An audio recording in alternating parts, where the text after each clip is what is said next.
வணக்கம், நான் கவிதா. எங்களை பற்றி தகவல் தான் இந்த வீடியோவில் உங்களோட ஷேர் பண்ணிக்க போகிறேன். உங்களுக்கு டைம் இருந்தால் இந்த வீடியோ முழுசாக பாருங்கள். எங்கள் வீடியோ உங்களுக்கு பிடிச்சிருந்தால் சப்ஸ்கிரைப் பண்ணுங்கள். இப்போ எங்கள் வீட்டில் வந்து 4 பேர் இருக்கோம்.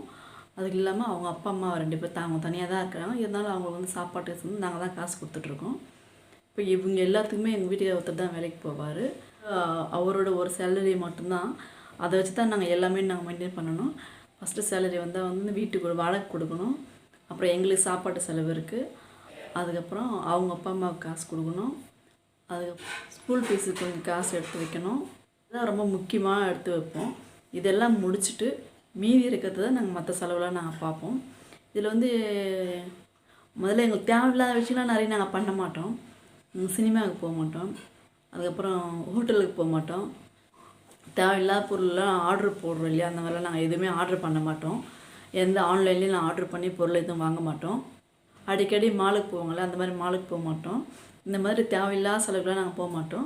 அதே மாதிரி எதுவும் ஆடம்பரமான பொருளும் எதுவும் வாங்க மாட்டோம்.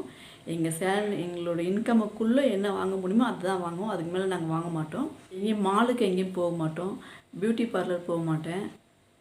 தேவையில்லாத திங்ஸ் எதுவும் வீட்டுக்கு வாங்க மாட்டோம். என்ன தேவையோ அதை மட்டும் வாங்குவோம். பசங்களுக்கும் அதே மாதிரி தான் சொல்லிவிடுவேன் நான். குழந்தைங்களுக்கும் உங்களுக்கு சாப்பிட்றதுக்கு எதாவது வேணுமா கேளுங்க, வாங்கி கொடுக்குறேன். மற்றபடி திங்ஸ் எல்லாம் எதுவும் காசு இருக்கும்போது நான் வாங்கி தரேன், இல்லாத போது அட்ஜஸ்ட் பண்ணிக்கோங்க அப்படின்னு சொல்லிவிடுவேன். அதே மாதிரி ஸ்ரீராமுக்கு வந்து நான் சொல்லிவிடுவேன், நீ வந்து ஃபஸ்ட்டு எடுத்தேன்னா ஒரு கிஃப்ட்டு, செகண்ட் டே வந்தேன்னா ஒரு கிஃப்ட்டு அப்படின்னு சொல்லிவிடுவேன். அவனும் அதே மாதிரி ஃபஸ்ட்டு செகண்டை வந்து ஒரு கிஃப்ட்டை வாங்கிப்பான். அவ்வளோதான். அதுக்கு மேலே அவனும் வேறு எதுவுமே ஆசைப்பட மாட்டான்.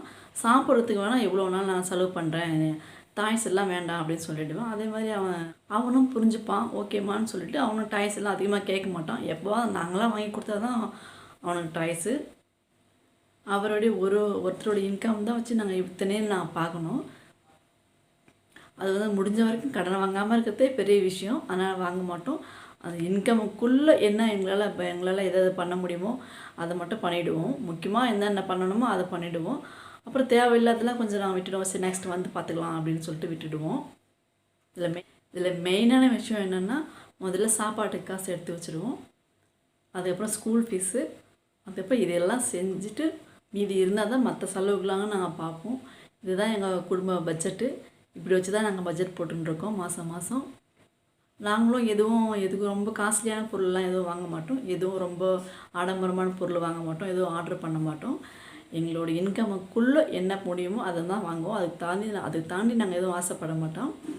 அப்படியே எங்கள் வீட்டுக்காரர் வாங்கி கொடுத்தா கூட நான் வேண்டாம்னு சொல்லிடுவேன். அவர் கேட்பார், இதை வாங்கிக்கோங்க அதை வாங்கிக்கோங்க, நான் எதுவுமே வேண்டாம் அப்படின்னு சொல்லிடுவேன். இன்னும் நம்மளோட இன்கம் என்னவோ அதுக்குள்ளே தான் நாங்கள் ஆசைப்படுவோம். அதுக்குள்ளே தான் எங்களோட பட்ஜெட்டுக்குள்ளே தான் நாங்கள் வாங்குவோம். அதை தாண்டி நாங்கள் ஆசைப்பட மாட்டோம்.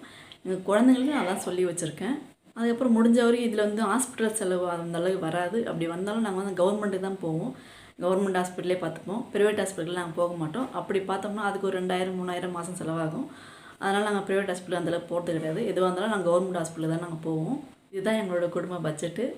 இந்த வீடியோ உங்களுக்கு பிடிச்சிருந்தா சப்ஸ்கிரைப் பண்ணுங்கள். நன்றி, வணக்கம்.